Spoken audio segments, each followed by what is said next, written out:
Salut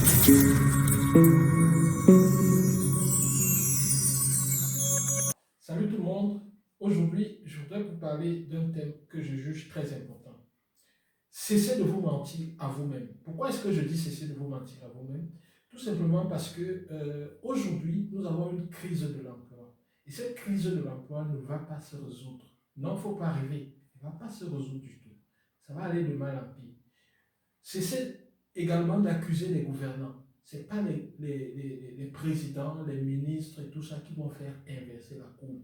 Eux-mêmes, ils ne s'en sortent pas. Prenons le cas des pays comme, par exemple, la France. On a changé plusieurs présidents et chaque président vient avec, il y a des gens, ceux qui l'ont voté ont espoir que la courbe du chômage va s'inverser, mais ce n'est jamais le cas. Même quand elle s'inverse, elle finit toujours.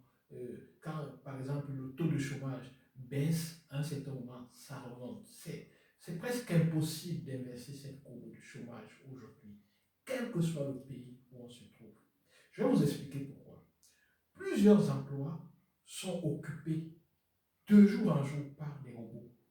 La société Huawei qui fait les téléphones, par exemple, vous savez pourquoi est-ce que, comment est-ce qu'ils font pour augmenter de manière drastique leurs bénéfices année par année?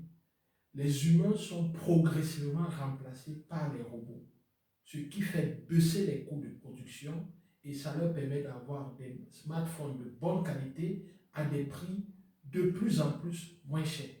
Donc la qualité y est, mais le prix peut chuter. Pourquoi? Parce que les humains se font progressivement remplacer par des robots. Il y a même des tests qui ont été faits. Il y a des cafés où vous êtes carrément servi par un robot, ce qui était impensable avant. Il y a des voitures autonomes qui sont conduites par des robots, par des ordinateurs, ce qui ne se faisait pas avant.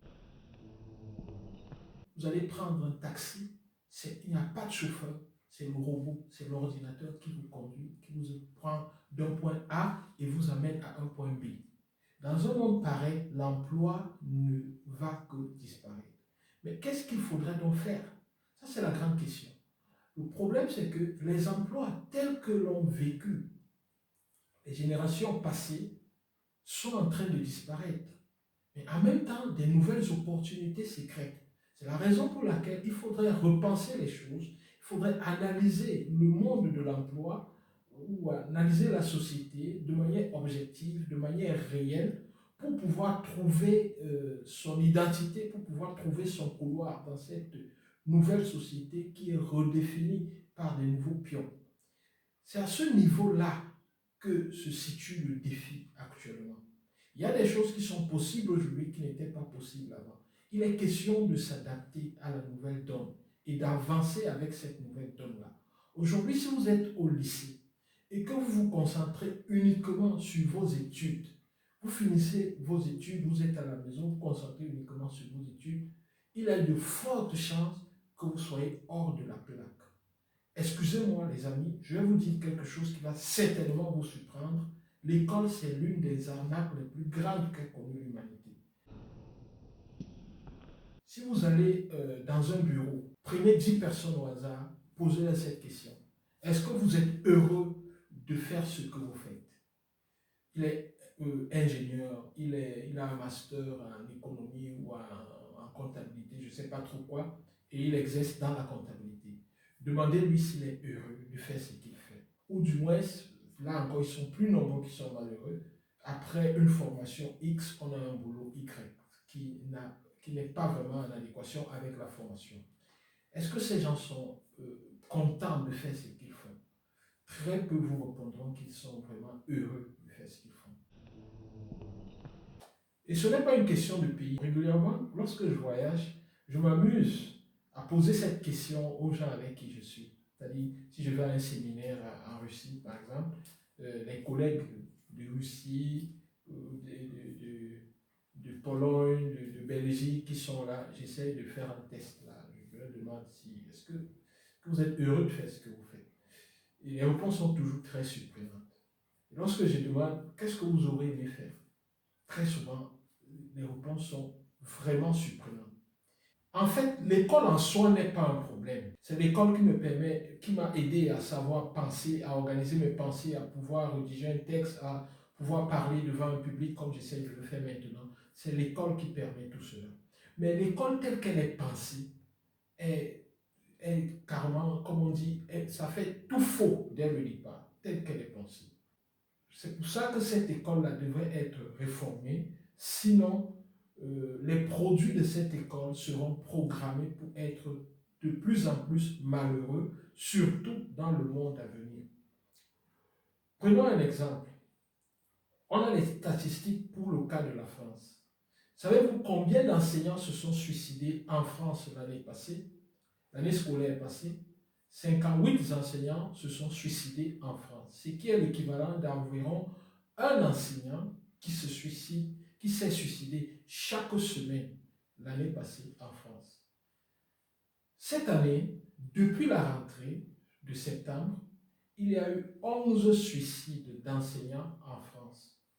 Ça, c'est le cas de la France. Pour les autres pays, nous n'avons pas les statistiques. Pour les pays africains, les suicides sont peut-être moindres, mais il n'en demeure pas moins que le malaise, il est profond.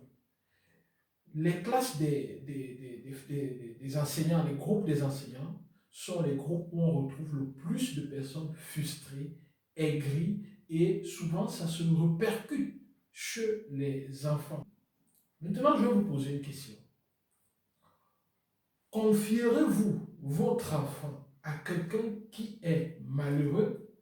Le suicide vient du fait d'un malaise. Ça veut dire qu'ils sont malheureux s'ils se suicident. Maintenant, comment est-ce qu'on peut prendre des enfants qu'on prépare au bonheur et les confier à des gens qui déjà ne sont pas heureux? Pensez-vous que ces enfants-là demain seront heureux? Du moins, moi, je ne pense pas. Et l'une des choses qui permet, l'un des indices, l'un des catalyseurs de la réussite, c'est le bonheur. C'est le fait de pouvoir s'amuser même quand on fait des choses sérieuses. Lorsqu'on peut s'amuser même en faisant des choses sérieuses, généralement on peut réussir dans beaucoup de choses qu'on fait, même les choses les plus complexes. Et en bref, ne quittez pas l'école, faites l'école, mais en faisant l'école, dites-vous bien que ce n'est pas la clé de la réussite, c'est l'une des clés de la réussite. Et en faisant l'école, pendant que vous étudiez, si vous réussissez à trouver un business model et que vous y croyez fermement, peut-être vous devez envisager de quitter l'école pour vous lancer dans votre business et vous donner toutes les chances pour que ça marche. Ne perdez pas du temps, poursuivez votre bonheur, car la seule chose que vous devez poursuivre, c'est votre bonheur. Si vous êtes heureux, vous pourrez avoir la clé pour réussir votre vie. Mais si vous êtes malheureux, quelqu'un de malheureux généralement est contre-productif. Et la société d'aujourd'hui forme des gens de plus en plus malheureux. Et c'est la raison, c'est l'une des raisons, l'une des causes du déclin. Soyez heureux, ne soyez pas malheureux. Bonne chance et du courage à vous. On se retrouve prochainement dans le cadre de la prochaine vidéo de motivation. Au revoir.